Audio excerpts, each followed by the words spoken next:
Hello everyone, welcome all. I am Mrs. Sarla.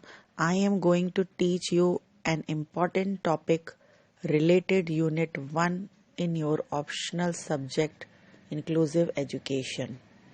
इस topic को मैंने इजी वे में समझाने की कोशिश की है जिससे आप एक ही बार में वीडियो देखकर जल्दी समझ जाएं. So let's start the topic. PWD Act 1995. सबसे पहले देख लेते हैं फुल नेम ऑफ एक्ट. इसको क्या कहते हैं? PWD, P for person, W for with, D for disabilities, means person with disability act. इसमें मुख्य 3 विषय पर फोकस किया गया: equal opportunity, protection of rights and full participation of these children in each and every field. Means हर चीज के समान अवसर, उनके अधिकारों की सुरक्षा एवं इन विशिष्ट बालकों की पूर्ण भागीदारी. इसलिए equal opportunity, protection of rights and full participation ये नाम भी PWD एक्ट का कहा जाता है. यह एक्ट 12 दिसंबर 1995 को भारतीय संसद द्वारा पारित हुआ, यानी कि passed by Constitution at 12 December 1995 but come into force on 7th Feb 1996. लागू 7 फरवरी 1996 को हुआ बट पारित 1995 में हुआ था, इसलिए इसे PWD Act 1995 कहा जाता है. So let's start with the introduction.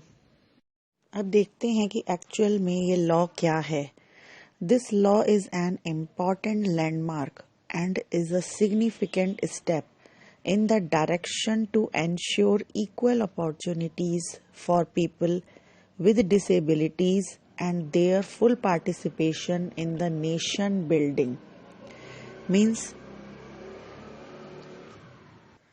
दिव्यांग या विशिष्ट बालकों के लिए ऐसे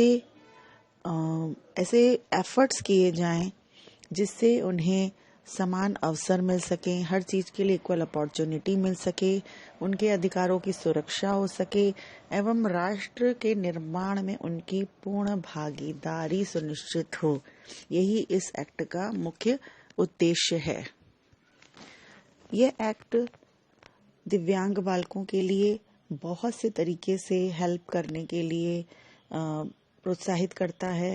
एज एजुकेशन है, एम्प्लॉयमेंट, व्यावसायिक प्रशिक्षण है, रिजर्वेशन, रिसर्चेस और बैरियर फ्री एनवायरनमेंट उनके लिए निर्माण करना और उनके लिए रिहैबिलिटेशन की व्यवस्था करना, और जो बहुत ज़्यादा मतलब सीवियर रूप से डिसेबल्ड हैं उनके लिए घर वगैरह भी बनाना. इस तरह से ये सब उनकी व्यवस्था करना या उनकी हेल्प करने के पर्पज से इस एक्ट की मतलब इन सभी बिंदुओं पर इस एक्ट द्वारा बहुत अधिक ध्यान दिया गया. PWD एक्ट में 7 टाइप्स ऑफ डिसेबिलिटी बताई गई है. Now we see what the disability means. 1995 में PWD एक्ट में डिसेबिलिटी को 7 भागों में विभाजित किया गया, जबकि इस एक्ट का जब न्यू संस्करण आया RPWD एक्ट 2016, जिसमें ये डिसेबिलिटी बढ़ाकर 7 से 21 कर दी गई, 21 डिसेबिलिटी की बात की गई, जिसको हम बाद में पढ़ेंगे. Now we see 7 types of disability. At first जो डिसेबिलिटीज निर्धारित की गई हैं उनको देख लेते हैं. फर्स्ट है जिसमें ब्लाइंडनेस, मीन्स पूर्ण दृष्टि बाधिता, जिन्हें बिल्कुल भी नहीं दिखाई देता है. कंप्लीटली ब्लाइंड पर्सन जो होते हैं वे इस कैटेगरी में रखे गए. Total vision loss. नेक्स्ट आता है लो विजन, कम दृष्टि बाधित, मीन्स पार्शियली ब्लाइंड कहे जाते हैं ये. इन्हें टोटली लॉस नहीं होता है, इनकी दृष्टि क्षमता थोड़ी क्षीण हो जाती है. थर्ड आता है लेप्रोसी क्योर्ड. लेप्रोसी मीन्स होता है कुष्ठ रोग, अर्थात जिनको कुष्ठ रोग जो कि एक स्किन डिजीज होती है वो हो जाता है और अब वो ठीक हो रहे हैं. परंतु अभी भी उन्हें चलने फिरने में या काम करने में प्रॉब्लम्स आ रही हैं, दिक्कतें हो रही हैं, रोजगार पाने में प्रॉब्लम आ रही है, वे सब इस कैटेगरी में आते हैं। फोर्थ आता है हियरिंग इम्पेयरमेंट, यानी कि श्रवण बाधिता, जो जिसके अंदर हियरिंग डिसेबिलिटी है, सुनने की क्षमता नहीं है या बहुत कम है, जिनको सुनने में 60 डेसिबल या उससे अधिक का लॉस होता है। अगर परसेंटेज में देखें तो 60% या उससे अधिक सुनने में जिनकी क्षमता में कमी है, उनको हियरिंग इम्पेयरमेंट की कैटेगरी में रखा जाता है। Next one is locomotor disability. इसका अर्थ होता है बोन्स, ज्वाइंट्स या मसल्स पेन, हड्डियों में, जोड़ों में, मांसपेशियों में जो तकलीफ हो जाती है, तो वे शरीर को मूवेबल नहीं होने देता। तो मूवमेंट में जो प्रॉब्लम आती है, उस मूवेबल प्रॉब्लम लोकोमोटर डिसेबिलिटी में रखी जाती है। Next one is mental retardation, जो कि मानसिक रूप से मंद हैं, वे बालक इस कैटेगरी में आते हैं। जो बालक जिनका ब्रेन सही से डेवलप नहीं हुआ है या इनकम्प्लीट डेवलपमेंट हुआ है ब्रेन का, जिसके कारण उनके बौद्धिक स्तर में परेशानी आई या बौद्धिक रूप से वे कमजोर हो गए, तो ऐसे बालक मेंटल रिटार्डेशन में आते हैं, मानसिक मंदता की श्रेणी में आते हैं।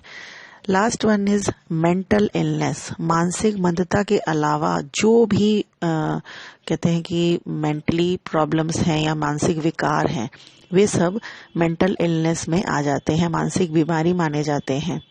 जैसे कोई चोट लग जाती है या चीजों को बार बार भूल जाते हैं, एक्सीडेंटल कुछ ऐसा हो जाता है जिससे प्रॉब्लम्स आ जाती हैं या दर्द शो हो जाती है, तो ये सब एक्स्ट्रा जो भी चीजें होती है वो मेंटल इलनेस में आ जाती है।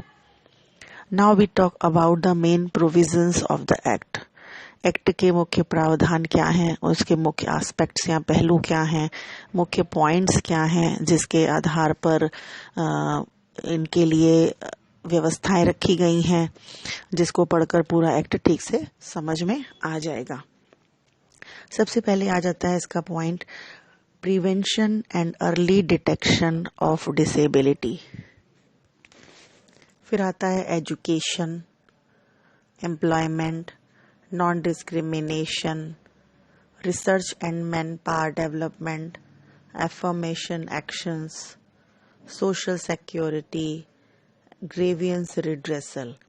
ये सब ऐसे पॉइंट्स हैं जिसके अंतर्गत इनके लिए बहुत सी फैसिलिटीज गवर्नमेंट द्वारा बताई गई हैं, प्रोविजन में रखी गई हैं, इनको राइट्स दिए गए हैं कि इन आधारों पर इनको ये अधिकार हैं। अब इसको डिटेल्स में डिस्कस करते हैं। फर्स्ट आ जाता है prevention and early detection of disability, अर्थात विकलांगता की रोकथाम और प्रारंभिक पहचान। Surveys and researches will be done to know the causes, यानी कि विकलांग लोग जो हैं उनके लिए कि पहले से ही इस तरह की जांच या वो रखी जाए, रिसर्चेस की जाए, ताकि सर्वे करने से हमें ये पता चल जाए कि ये जो डिसेबिलिटीज हो रही हैं उनके कारण क्या हैं। Primary health care centres will be open and shall be trained to the assistance. जो प्राथमिक स्वास्थ्य केंद्र हैं वे जगह जगह पर खोले जाएं और वहां पर जो मतलब सहायता करते हैं, जो सहायक हैं, जो भी पर्सन्स रखे जाते हैं हेल्प के लिए, जो कर्मचारी होते हैं, उनको ट्रेंड किया जाए ताकि वो इस तरह से जांच करके उनका मतलब उस डिसेबिलिटी के कारणों को पहचान सकें, ताकि कारण को जानने के बाद समझा जाए कि उसको किस तरह से उसकी रोकथाम की जा सकती है। Awareness programs will be launched time to time. इन बालकों के लिए प्रचार प्रसार करने के लिए कि अवेयरनेस प्रोग्राम समय समय पर जागरूकता कार्यक्रम चलाए जाएं, जिससे जो ये अभियान स्टार्ट होंगे तो समय समय पर लोगों को अवेयर किया जाएगा कि ऐसी ऐसी समस्याएं आ रही हैं, तो वो पहले से अवेयर होके जो भी प्रेग्नेंट वुमेन हैं या को भी बालक को ऐसी दिक्कतें ऐसी मतलब पता चल रही हैं कि ऐसी हो सकती हैं या हैं, तो समय समय पर वो लोग अपनी जांच करवाएं और टाइम पे ट्रीटमेंट ले सकें। जैसे हाई रिस्क होती है कईयों को, तो उन केसेस की जांच की जा सके समय पर। Solutions will be done for the care of mother and child. जो माँ और जो बेबी है उनके लिए इस तरह से मतलब व्यवस्थाएं की जाएं कि उनकी अच्छे से देखभाल की जाए, चाहे वो बच्चे के जन्म के पहले है, यानी कि मदर की डिलीवरी के पहले है, और आफ्टर डिलीवरी है, बच्चे के जन्म के बाद है। इस तरह से उनके लिए सारी देखभाल की व्यवस्था की जाए। तो ये सब पॉइंट्स इस वाले प्रोविजन में रखे गए कि हम किस तरह से कारणों को जानकर या प्रारंभिक जांच करके इसको कम कर सकते हैं या इसकी रोकथाम कर सकते हैं। नेक्स्ट जो है वो बहुत ही इम्पोर्टेंट पॉइंट है, दैट इज एजुकेशन। इनके लिए शिक्षा में क्या क्या व्यवस्थाएं की जानी चाहिए या की गई हैं। Free education till the age of 18 years, मतलब इन दिव्यांग बालकों के लिए 18 वर्ष की आयु तक जो भी इनके लिए स्पेशल स्कूल्स बनाए गए हैं वहां पर इनको निःशुल्क फ्री एजुकेशन का अधिकार होगा। जिस तरह से सामान्य बालकों के लिए 6 से 14 वर्ष कंपलसरी था, वैसे ही इनके लिए एज सीमा को बढ़ाकर 18 ईयर्स कर दिया गया। Provide transportation facilities and modify examination system. Transportation facilities से मतलब है कि जो भी बालक विद्यालय में पढ़ने आ रहे हैं उनके लिए एप्रोप्रिएट ट्रांसपोर्टेशन होना चाहिए, मीन्स उपयुक्त परिवहन की व्यवस्था की जानी चाहिए जिससे उनको कोई भी तरह की कोई बाधा ना आए, कोई भी उनकी एजुकेशन में कोई भी बैरियर्स रुकावट ना आए। और ऐसा संभव अगर हो सके तो उनके लिए परीक्षा प्रणाली जो एग्जामिनेशन सिस्टम है उसको थोड़ा सा संशोधित किया जाए, थोड़ा सा चेंज किया जाए। इसको इस तरह से समझ सकते हैं कि यदि सामान्य बालक किसी कार्य को या एग्जाम को या टेस्ट को अगर 2 घंटे में करता है तो इनके लिए थोड़ा सा एक्स्ट्रा टाइम रख लिया जाए। जो ब्लाइंड पर्सन्स हैं या बालक हैं उनको जैसे एक राइटिंग के लिए एक राइटर की जरूरत पड़ती है, तो इस तरह से इनको एग्जामिनेशन सिस्टम में किसी न किसी प्रकार की हेल्प प्रोवाइड की जाए। Next one is provide free books, uniform, bag, learning material. तो इनको सरकार द्वारा फ्री में किताबें हैं और क्या कहते हैं यूनिफॉर्म है, जो लर्निंग मटेरियल है जैसे बैग हो गया और नोटबुक्स हो गए, स्टेशनरी मटेरियल हो गया, ये सब चीजें इनको फ्री में प्रदान किया जाए। प्रोवाइड स्कॉलरशिप, और इनके लिए छात्रवृत्तियों की व्यवस्था की जाए जिससे इनके पेरेंट्स को भी इनको एजुकेशन दिलाने में किसी भी तरह की आर्थिक रूप से कोई भी परेशानी ना आए। वोकेशनल ट्रेनिंग फैसिलिटीज मीन्स दिव्यांग बालकों के लिए स्कूलों में ही व्यावसायिक प्रशिक्षण सुविधाएं रखी जाएं ताकि उनको जो भी आगे वो क्या कर सकते हैं, अगर उनके लिए ऐसी ट्रेनिंग रखी जाएगी तो आगे वो जो कुछ कर सकते होंगे तो अपने जीवन यापन के लिए उनको उसी समय से ही एक स्कूल के टाइम से ही उनको एक तैयारी करा दी जाए कि वो अपना जीवन यापन सुचारू रूप से चला सकें। Establish of teachers training institute, विकलांग बच्चों को जो भी टीचर्स पढ़ाते हैं, जो भी शिक्षक पढ़ाते हैं, उनके लिए भी प्रशिक्षण संस्थानों की स्थापना की जाए ताकि वो उनकी साइकोलॉजी को समझ सकें, उनको अच्छे से समझ सकें और ट्रेंड होकर अच्छे से उनको मोटिवेट करके पढ़ा सकें। प्रमोट नॉन फॉर्मल एजुकेशन, अनौपचारिक शिक्षा को बढ़ावा देना। अनौपचारिक शिक्षा को बढ़ावा देने से तात्पर्य है कि कुछ ऐसे डिसेबल्ड बालक होते हैं जो चलने फिरने से अक्षम होते हैं या उनको कुछ ऐसी फिजिकल डिसेबिलिटीज होती हैं तो जो बिल्कुल एक कहते हैं कि फॉर्मली वे में स्कूल नहीं जा सकते हैं, उनको बहुत ही ज़्यादा दूसरों पे डिपेंडेंट होते हैं, उनको हेल्प की नीड होती है, तो ऐसे बालकों के लिए नॉन फॉर्मल एजुकेशन की भी व्यवस्था की जानी चाहिए ताकि वो घर बैठे भी उन चीज़ों को ग्रहण सकें, शिक्षा कर सकें, शिक्षा से वंचित ना रह सकें। Parents can complain regarding placement of their children. जो पेरेंट्स हैं, माता पिता हैं, वो अपने बच्चों के लिए जहाँ भी प्लेसमेंट कराना है या अगर हो चुका है या प्लेसमेंट के संबंध में वो किसी भी तरह की कंप्लेन या शिकायत का जो निवारण है वो ऐसे फोरम बना लिए जाएं जहाँ पर वो जाकर अपनी बच्चों की प्लेसमेंट से संबंधित समस्याओं का निवारण कर सकें, ऐसे उनके लिए व्यवस्थाएं की जाएं। नेक्स्ट आता है एम्प्लॉयमेंट, यानी कि रोजगार। रोजगार के लिए विकलांग बालकों के लिए ऐसी व्यवस्थाएं की जाएं कि जो सरकारी रोजगार है उसमें जो उनके लिए वैकेंसीज हैं 3% उनके लिए रिजर्व रखी जाएं और 1% जो मुख्य बहुत ज़्यादा अधिक पीड़ित हैं उस तरह से उनके लिए रिजर्व की जाए, आरक्षित की जाए, जिसमें आ जाती हैं ब्लाइंड और लो विजन के लिए जो बिल्कुल ही नहीं देख पाते हैं, कम देख पाते हैं, उनके लिए 1% रिजर्व रखी जाए। दूसरी हियरिंग इम्पेयरमेंट, जो कि श्रवण बाधित हैं, बहरे हैं, उनके लिए 1% रखी जाए।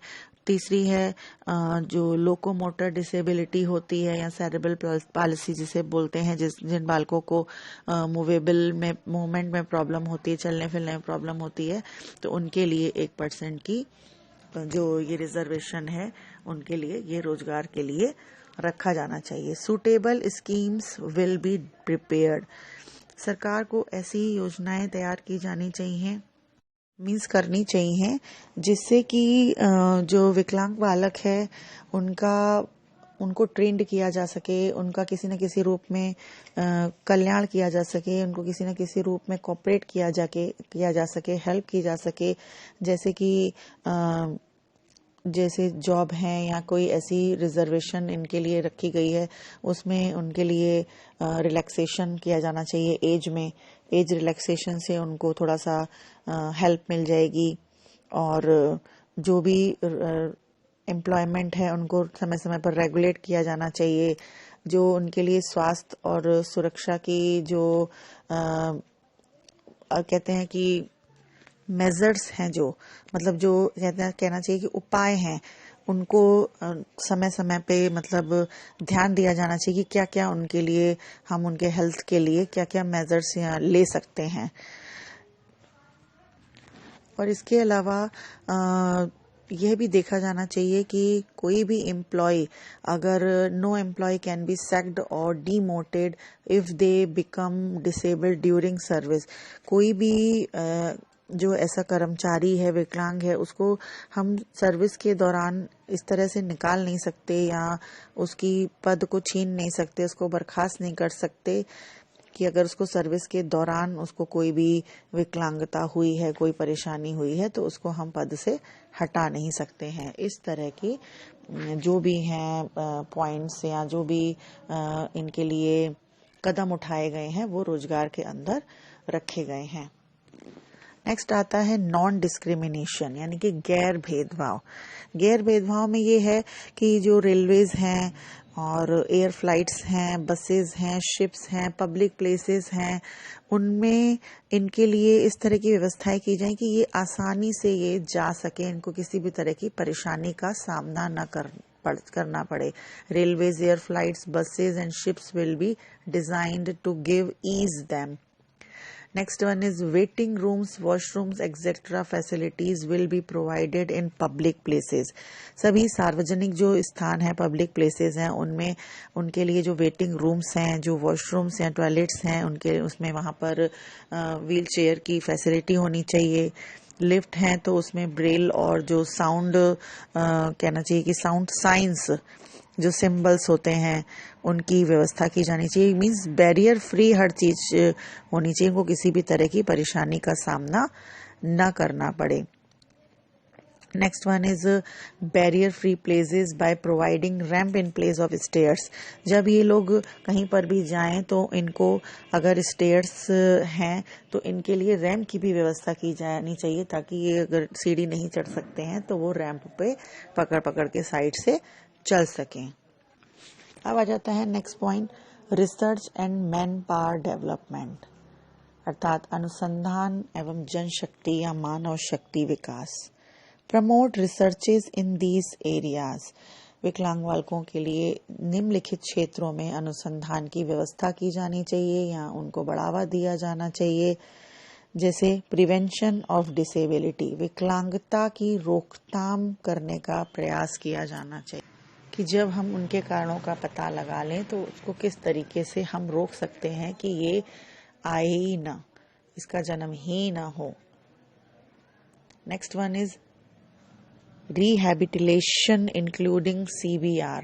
CBR means community based rehabilitation होने चाहिए जिससे उनको सब तरह की सुविधाएं मिल सकें। डेवलपमेंट ऑफ असिस्टिव डिवाइसेस, नई तरह के जो भी नई टेक्नोलॉजी द्वारा जो भी इनके लिए सहायक उपकरण हैं उनको किस तरह से उनका विकास किया जा सके या समय समय पे उनको किस तरह से इनको प्रोवाइड किया जा सके, इसकी पूरी व्यवस्था की जानी चाहिए। Job identification, job identification means किस तरह की उस पर्सन को या उस बालक किस तरह की डिसेबिलिटी है। अगर जॉब के पहचान कर लेते हैं पहले से तो उनको हम समय पे, जब इन चीज़ों में सब में रिसर्च पहले से ही हो जाएगी तो हम उनको समय पे बता सकते हैं कि इसके लिए इस फील्ड में यह जॉब सही रहेगी, उसको वहाँ पर इस परेशानी का सामना नहीं करना पड़ेगा। तो नौकरी की पहचान पर भी रिसर्चेस की जानी चाहिए। Next one is on site modification of offices and factories, यानी कि कार्यालयों और कारखानों की जगहों पर भी संशोधन किया जाना चाहिए। समय समय पर ये चीज़ों पर ध्यान दिया जाना चाहिए।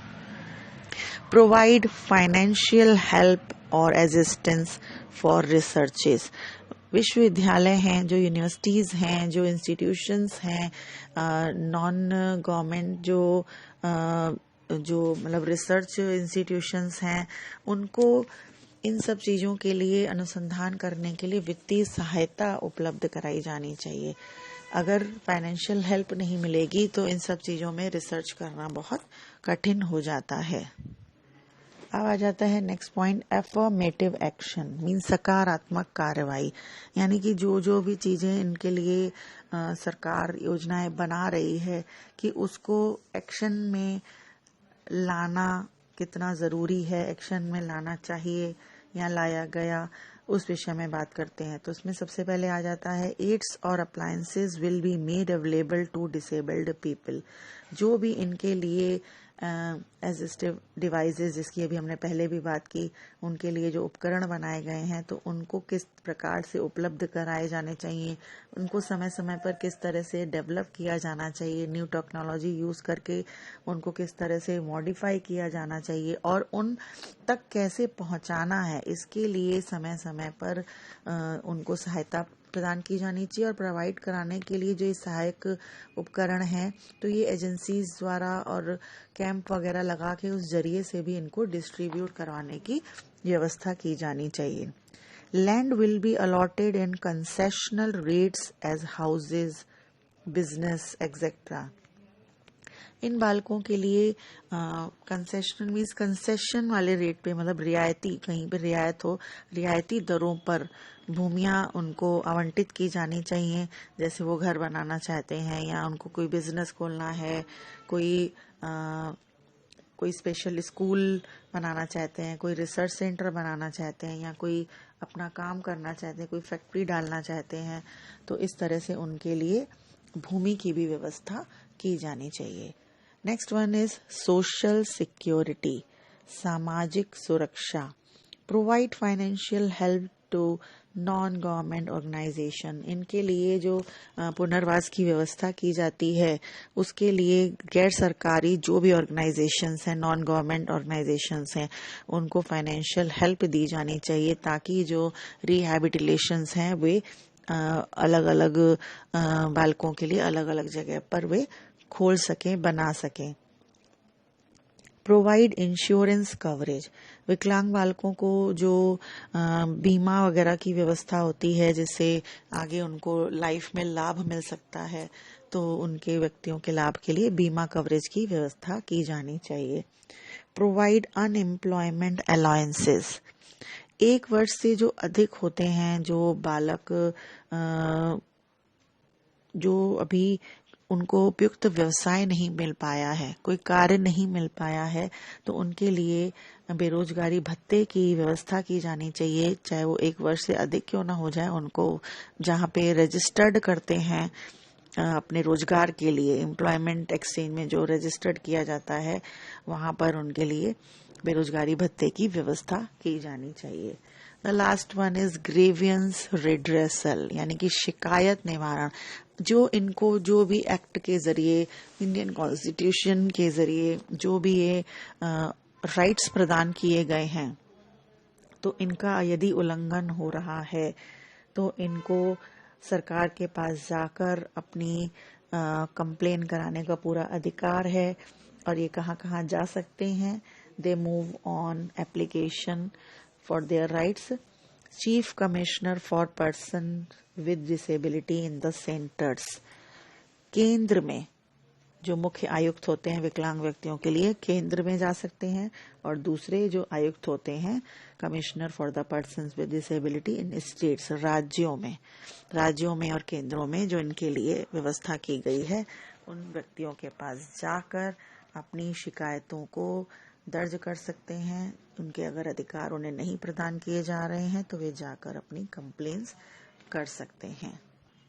तो ये आपका है PWD एक्ट, जिसके मेन एस्पेक्ट्स हैं, आपके जो मेन प्रोविजंस हैं वो आपको मैंने सारे करा दिए, जिसमें आपका मेन रूप से आ जाता है आपका prevention and early detection of the क्या कहते हैं डिसेबिलिटी, एजुकेशन आ गया, एम्प्लॉयमेंट हो गया, और non discrimination, research and man power development, affirmative action, social security, grievance redressal.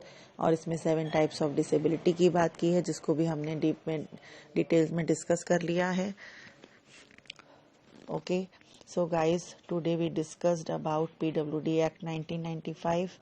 If you have any query, any problem, so discuss with me. Okay, goodbye. Have a good day. Thank you.